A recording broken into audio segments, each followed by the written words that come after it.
Hi, my name is Cameron Miller, and this is a sermon on the first Sunday after Epiphany from Trinity Place in Geneva, New York. So, I confess that I prefer poetic sermons, at times even sacrificing the so what at the end for the joy of sharing and hearing it.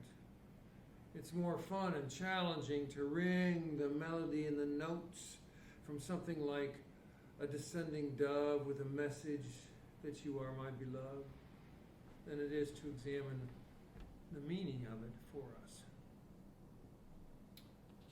This is not one of those poetic poems.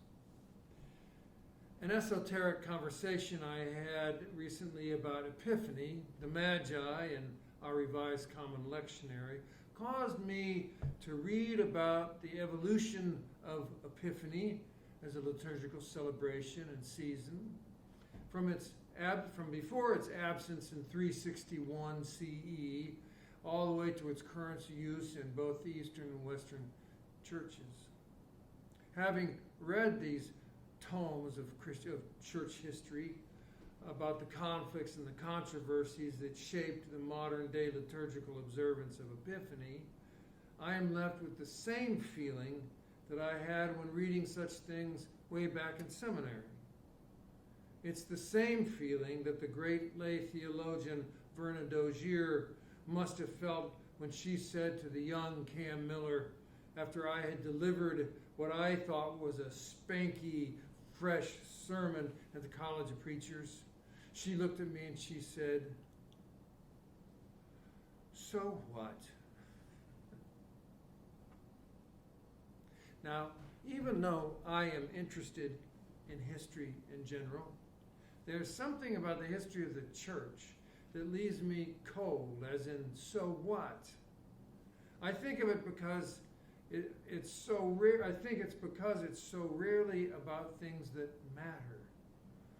So much of church history seems to me to be like that argument of the Gospels between the Sadducees and the Pharisees and the scribes about whose wife will a widow be in heaven because she has outlived her 5 husbands.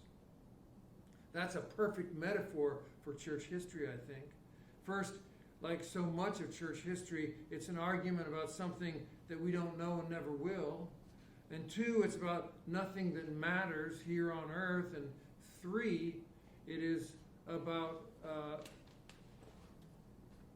nothing that changes the social and economic status of the woman and instead preserves an unjust patriarchy. Now, the reason I mention all of that is because baptism itself gets buried and neutered in church history. And today we heard the story about Jesus' baptism. It is such an incredibly painful irony that Jesus never looked under the table to make sure that those who were eating with him were circumcised. Yet the first thing that the church does is to turn baptism into circumcision. You're either in or you're out. Today, and I think all season of Epiphany, is a wonderful time for us to focus on baptism, our baptisms, and the relevancy of baptism for us. And actually, even to make the claim that baptism is relevant might seem startling these days. Here is a little living history. The Baptismal Covenant in the Episcopal Book of Common Prayer from 1979 is the answer to so what, for us anyway. To my mind, the 5 promises of that baptismal covenant, which you can see at the beginning of this video, and that we'll be sharing each week of Epiphany, matter. They really matter. They put flesh on the bones of our beliefs. The covenant says, this is what it looks like to practice Christianity. I mean, we know that Buddhism has a practice. that yoga has a practice, that athletes have practices, musicians have practices. Well, this is a practice for Christianity, to show us what Christianity actually looks like when practiced. They put flesh and bones, as I said. It says in the promises, we believe the so what of our faith is these 5 commitments that will make us different. The covenant asks, this is what I do. Will you join me in doing it? The 5 promises of the baptismal covenant are not an argument about angels dancing on the head of a pin, or about the nature of Jesus, or 3 in 1 or 1 in 3. Instead, our covenant, our baptismal covenant, is a description of how to practice Christianity. It is a description of the so what of our practice. It's a description of the plumb line we use to measure how we're doing. Unlike so much of Christianity yesterday and today, it's not about espousing beliefs and shoving them down other people's throats. It's descriptive, not prescriptive.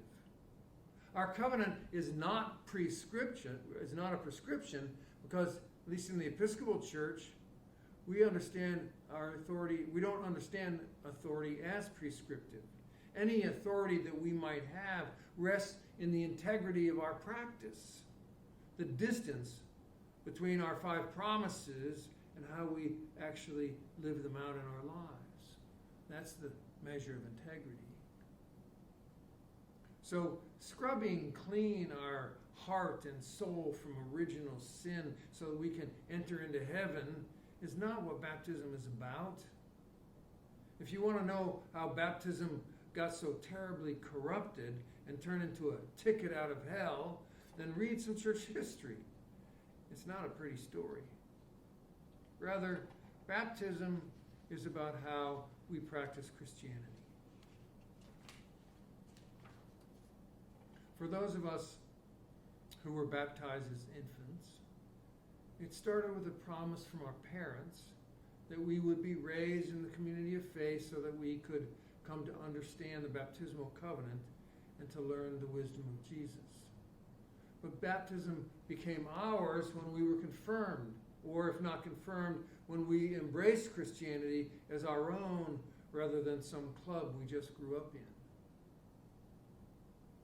If I can keep from getting distracted in the next 5 weeks, I'm going to continuously bring us back to the 5 promises throughout Epiphany, using them as a kind of a meditative focus. So to begin that, please notice 2 things.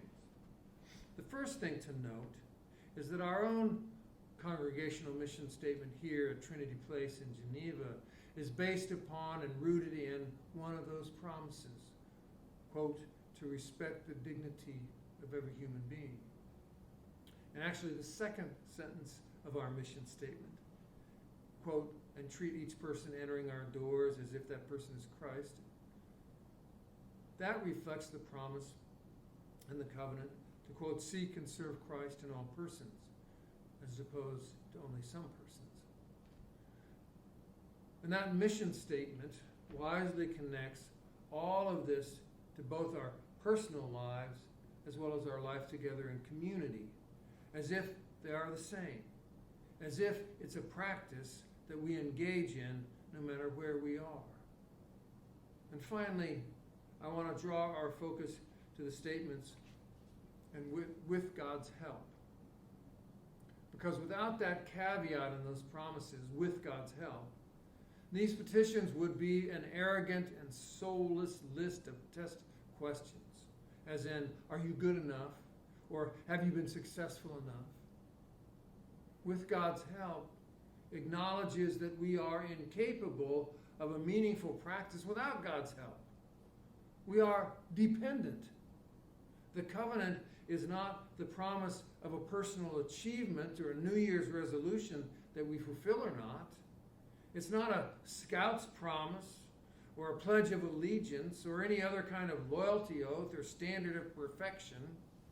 With God's help means that our spiritual practice from the very beginning is actually an act of surrender.